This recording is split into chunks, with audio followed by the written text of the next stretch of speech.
Selamat datang di podcast Cerdas Cakap Berkarakter, podcast yang concern dengan isu-isu pendidikan dan sumber daya manusia. Pada episode kelima ini, kami tetap akan bicara mengenai PPB DKI, tapi kami ingin melihat dari sisi mental anak-anak, terutama yang tidak diterima di sekolah negeri. Bersama kami sudah ada Mbak Julfa Purwina, salah seorang yang menempuh strata satunya bidang psikologi, kemudian menempuh S2-nya juga bidang psikologi tapi spesifik pada mental health. S1 di Universitas Pancasila, yang kemudian S2 di Universitas Ponorogo. Selamat sore Mbak Julfa. Selamat sore Pak Ju. Apa kabar? Alhamdulillah baik. Alhamdulillah. Saya manggilnya Mbak Julfa aja ya. Boleh, apa aja Pak Ju. Oke. Mbak Julfa saat ini sedang bekerja pada sebuah lembaga Yayasan Nusantara Sejati sebagai program development ya. Itu terkait dengan sumber daya manusia ya. Oke.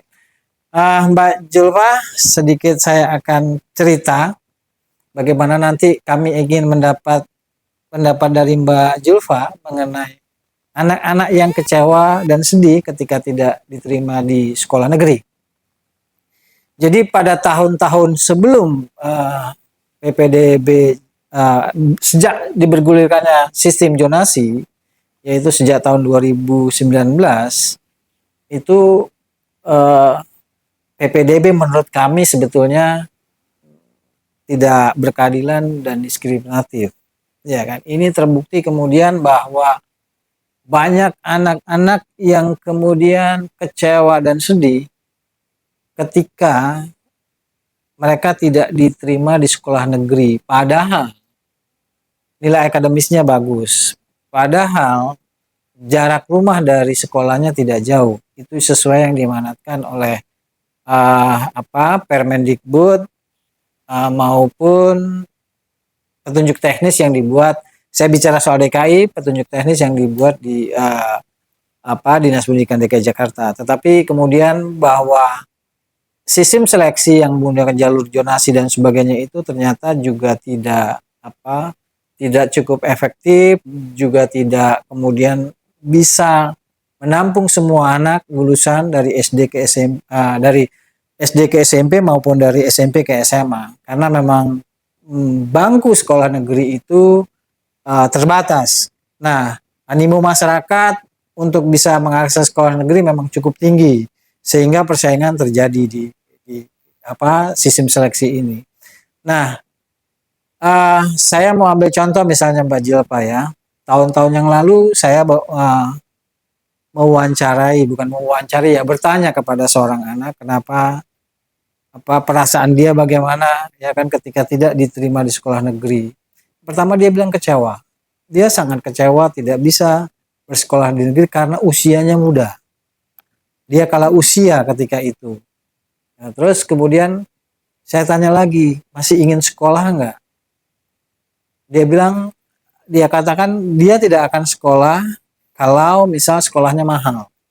Karena apa? Saya bilang, karena orang tuanya menurut dia tidak mampu untuk menyekolahkan dengan berbiaya mahal. Yang lain saya juga tanyakan kepada anak-anak kenapa mereka kecewa. Pertama karena mereka jarak tempat tinggalnya ke sekolah negeri itu jauh. Usianya sudah cukup tapi jarak tempat tinggalnya jauh dari sekolah. Dia pun jadi tidak diterima di sekolah negeri. Jadi ada berbagai hal yang membuat mereka itu kecewa dan sedih. Nah,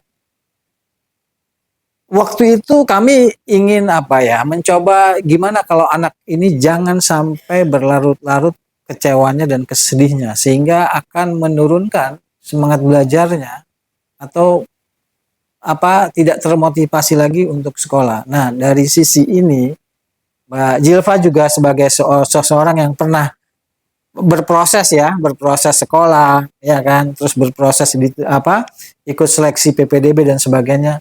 Nah, menurut Mbak Julfa, pandangan Mbak Julfa dari sudut ilmu psikologi, bagaimana supaya anak-anak ini rasa kecewanya, rasa sedihnya tidak berlarut-larut sehingga dia masih punya semangat untuk belajar. Gimana Mbak?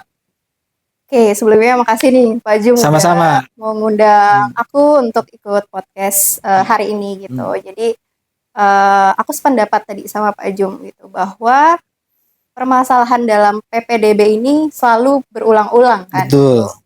Dari tahunnya aku sekolah dulu, zamannya SD masuk ke SMP, SMP masuk ke SMA, bahkan SMA masuk ke perkuliahan itu masih terus terjadi gitu Pak Jum.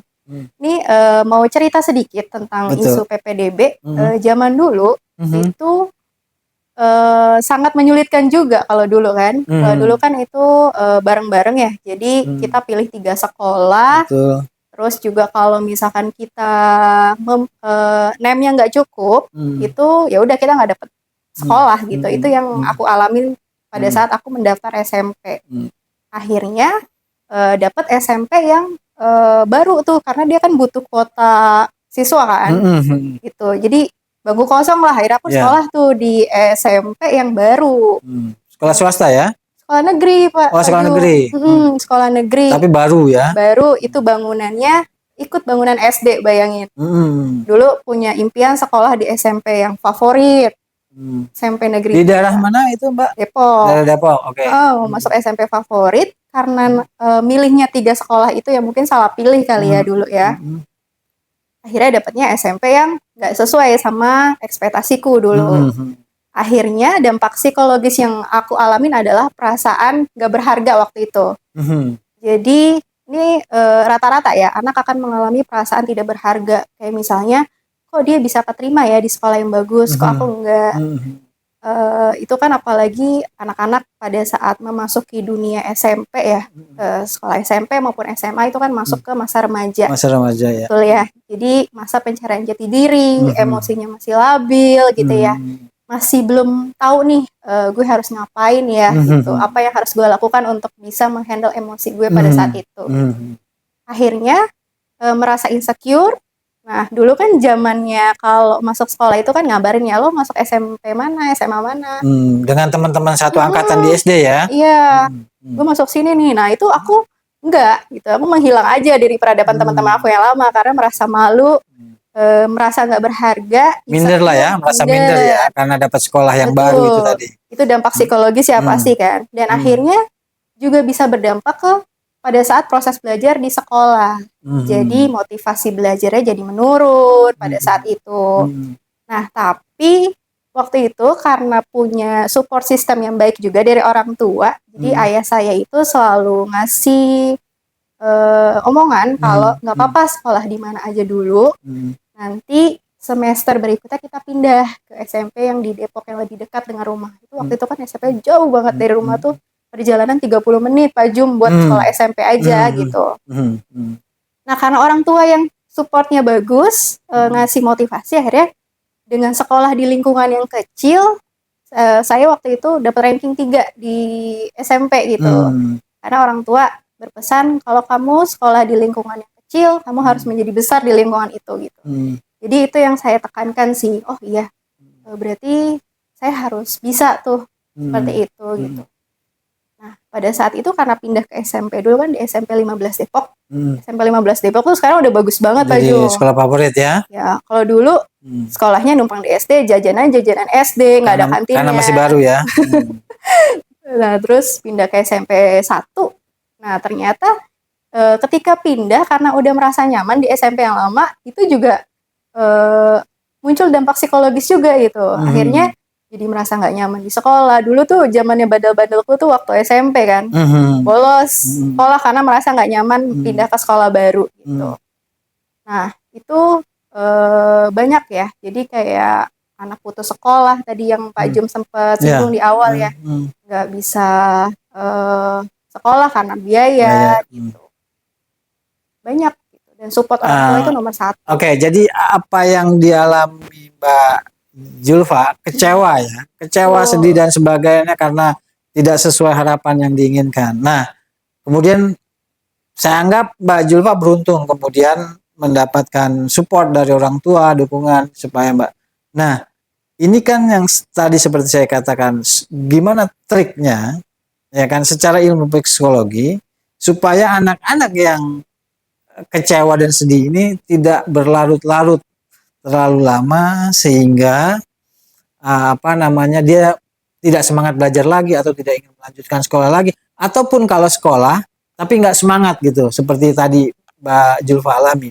Nah, ini triknya kalau dari ilmu psikologi, gimana, apa yang harus dilakukan si anak maupun apa yang dilakukan oleh orang tua. Kira-kira apa Mbak Julfa dari sudut pandang ilmu psikologi ya? Oke.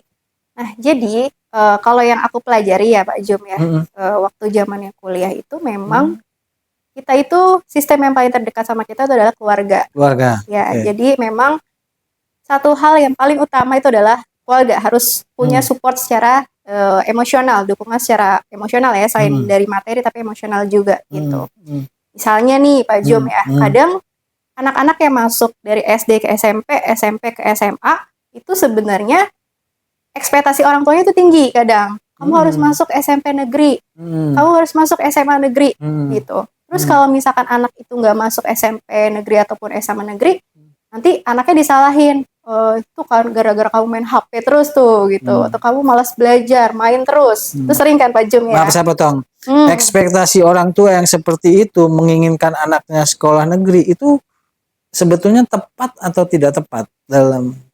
Oke, tepat atau tidak tepat ya? Kalau menurut saya, kalau ekspektasi itu dikomunikasikan dengan tepat, itu anaknya juga akan melakukan hal yang sesuai juga gitu. Tapi kadang cara komunikasi orang tua itu yang salah pada anak gitu. Akhirnya berpotensi bahwa anak itu akan mikir, kalau saya nggak keterima ke sekolah yang mama mau, nanti aku mengecewakan mama. Akhirnya berakibat ke kesehatan mental tuh anak. Jadi misalnya motivasi belajarnya menurun, terus juga akhirnya kayak ada kejadian bunuh diri dan sebagainya. Saya baca tuh kan. Iya. Sangat memprihatinkan ya Mbak Julfa kalau memang kemudian ada anak yang sampai bunuh diri karena tidak mendapatkan sekolah negeri dan sebagainya itu. Tapi yang kemudian tadi saya menarik adalah apa yang disampaikan Mbak Julfa soal komunikasi orang tua dengan anak, ya kan? Nah, bagi orang tua yang memang memiliki pengetahuan atau pendidikan tinggi, saya kira itu tidak ada masalah. Tetapi bagaimana dengan kelompok-kelompok menengah bawah, kelompok miskin lah saya katakan. Itu bagaimana Mbak Julfa, punya trik nggak kira-kira mendorong supaya orang tua yang kecewa ini karena anaknya tidak di sekolah negeri justru harus memberi motivasi atau semangat kepada anaknya gitu kan. Nah, menurut Mbak Julfa apa yang perlu dilakukan oleh para orang tua nih dari kelompok menengah bawah terutama? Oke, terima kasih Pak Jum. Ini juga yang menjadi catatan ya Pak Jum ya. Kalau menengah atas kan karena mereka secara edukasi juga lebih banyak, di sekolah pun juga pasti mereka ada sosialisasi dari sekolahnya gitu. Nah, untuk masyarakat yang menengah ke bawah ini yang sebenarnya jadi PR buat kita semua juga gitu kan Pak Jum.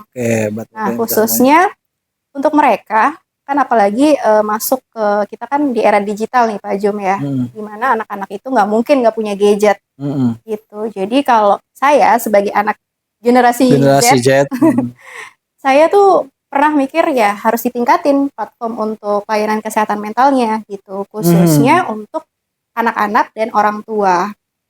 Jadi saya pernah tahu nih ada platform itu khusus untuk orang tua nih. Jadi ada komunitas, mungkin orang tua dari kelas menengah ke bawah itu bisa bergabung ke komunitas tersebut gitu. Jadi nanti mereka bisa ikut kegiatan sharing mungkin di grup tersebut gitu kan. Terus juga ada webinar di dalam grup tersebut gitu. Ada namanya kalau nggak salah School of Parenting. Itu dulu saya pernah jadi volunteer di sana gitu. Itu banyak program-program untuk orang tua. Dan dari orang tua manapun, dari kalangan menengah ke bawah maupun menengah ke atas, juga harus terbuka untuk belajar gitu. Jadi nggak cuma anaknya saja yang belajar, tapi orang tua juga harus perlu belajar tentang bagaimana mendidik anak gitu. Saya memang belum punya anak ya. Cuman saya membayangkan kalau saya posisi jadi orang tua itu pasti berat banget. Karena selain melahirkan anak, tapi juga merawat anak supaya secara pengetahuan baik, secara skill baik, attitude juga baik, karakter juga harus baik gitu. Oh gitu. Oke. Jadi tadi mestinya pemerintah atau masyarakat lah ya membuat sebuah platform soal mental health itu ya. Itu Ya juga kan? bisa dilakukan. Itu bisa dilakukan untuk orang-orang tua yang yang dari kelompok menengah bawah ya, supaya mereka tetap memberi motivasi kepada anak-anak mereka supaya tetap semangat. Nah, sebagai seseorang yang pernah sekolah di perguruan tinggi bahkan sampai S2, bahkan pasti Mbak Julfa sedikit ikut terlibat atau tidak terlibat itu ikut dalam aktivitas mahasiswa kan, gerakan mahasiswa lah katakan, ya kan. Nah, kira-kira apa yang Mbak Julfa harapkan dari pemerintah ya kan ketika harus menangani soal hak-hak anak ini dalam mendapatkan layanan pendidikan, kemudian juga bagaimana pemerintah harus mencarikan solusi bagi anak-anak yang kecewa ini tadi, ya kan? Apa sih yang harus dilakukan oleh pemerintah? Kalau saya lihat nih, saya secara pribadi melihat pemerintah ini abai dengan persoalan-persoalan ini. Seperti yang kita bicarakan ini. Betul, padahal penting. Mereka pemerintah ini baik Pemprov maupun Dinas Pendidikan itu tidak memikirkan anak-anak yang kecewa, mau diapakan kemudian harus dicarikan. Itu saya pribadi tidak melihat itu. Nah, apa harapan Mbak Julfa untuk supaya pemerintah pemerintah pusat dan daerah tentunya ya, mau lebih concern ke hal-hal yang seperti ini? Oke.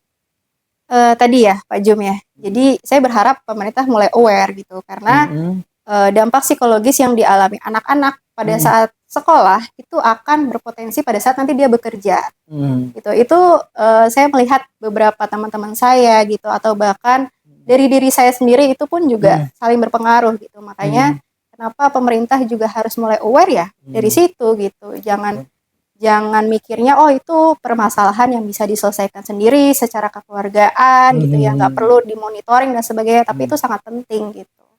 Bahwa pemerintah harus turun tangan untuk menyelesaikan ini ya. Betul. Oke, terus kalau dengan kondisi yang sekarang Mbak Julfa lihat, kan pemerintah ini berharap betul dengan generasi emas tahun 2045. Dengan kondisi sekarang apakah bisa tercapai tuh generasi emas tahun 2045?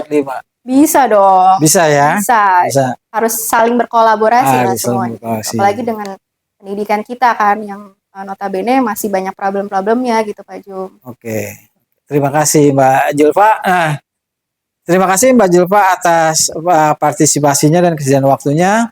Buat pemirsa podcast Cerdas Cekap Berkarakter, terutama orang tua murid, calon orang tua murid, kami membuka pintu, membuka diri untuk barangkali Bapak dan Ibu ingin curhat ketika mendapat hambatan-hambatan di proses PPDB ini.